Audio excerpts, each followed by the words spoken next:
এই হারামজাদা দীপুটা আমাদের মান সম্মানটা রাখলোই না, বউ পালাই নিয়ে চলেই আসলো। হ্যাঁ, এ চশম করতো, চশম করে থাই গেল, মানুষ আর করা গেলনি কেক। এখন আর কি করা যাবে, ছোট বেটা বেটিছে, এমাক দেখি শুনি ভালোভাবে বিয়া শাদি দিবা হবে, এমরা আমার কথা শুনিবে, এমরাই মান সম্মানটা থবে। আয় ধান গিলা রোদর দেওয়া আছে, ওলা ঘাটি দিস, মুই ধান নিয়ে আসুন ফের। ঠিক আছে।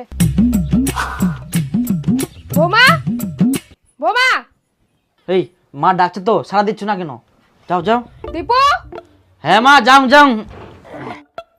কি এটি ঘরত বসে পাটা পাইন করেন? কি বোমা, ঘরত বসে থাকলে হবে? ভাত রান্না বান্না করতে হবে না? ভাত রান্না? ওটা ফের কোন জিনিস?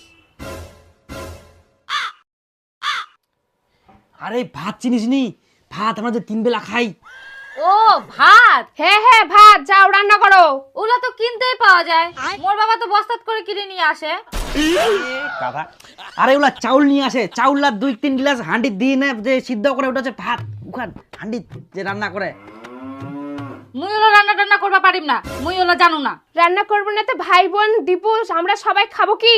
হাই গে মা, মা বাবা ভাই বোন ভাত আর সবাই খাবে, আর মুই করিম রান্না? মুই পারিম না।